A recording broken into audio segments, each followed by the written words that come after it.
Okay, hello. So I'm back again. My name is Mr. Sukhbir Singh, and I'm going to talk about today the forgetting curve.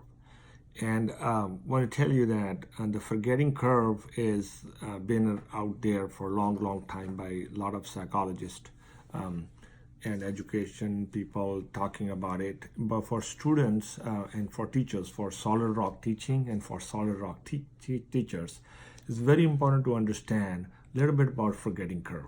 So let me show you a little graph of forgetting curve. So this is what happened in life of a child or a teacher. When we teach something, we teach on day between 0 and 1 or day 1, right, for a certain amount of time, and the learning goes all the way to 100%.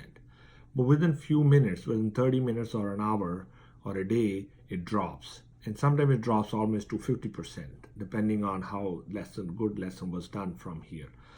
But then if you don't review it, then it goes down and down and down. And within 15 days, is almost lost everything. So when we test the kids after 2 weeks or 1 week, it's very hard for them to perform well on the test. So it's very important for learner as well as for teacher to review it. Like next day when you review it, you have to review it for a little bit of quickly after the lesson. And then once you review, it goes back to 100%. Then it drops. Sometimes it drops more. For some people, it drops less. But then it drops for sure. But then you review it again, but after a little bit of longer period of time, like after 1 day, and then you can do after 2 days. And then you go up and then again review it.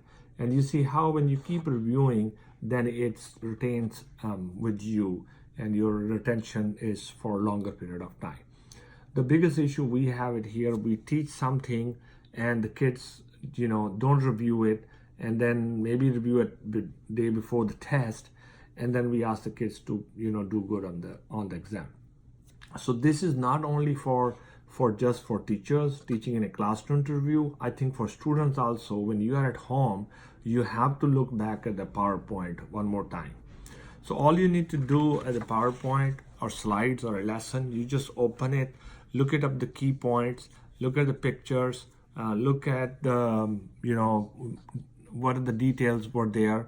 And every second next time, it will recall, your memory will recall that information, and then you will have more deeper understanding, and you will start understanding the complexity of the lesson taught.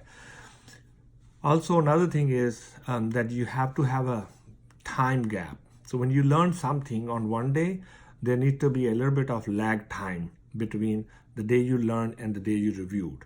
And as you increase the lag time, your time to learn, to memorize, to recall will get shorter and shorter. So your memory will grow and your time will be shorter. So maybe first day you did for 1 hour, the next day you do it for 20 minutes. I don't recommend any PowerPoint lesson when you study more than 30-45 minutes. Then you let it sit and then come back to it.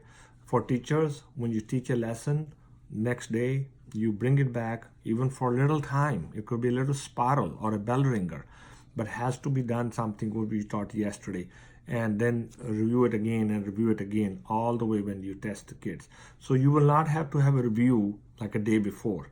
When we do the review day before the test, that is the learning happened the day before, and the kids will only perform next day. And then few days later, you all know, when you come back to them, you ask them, hey, I taught you 2 weeks ago.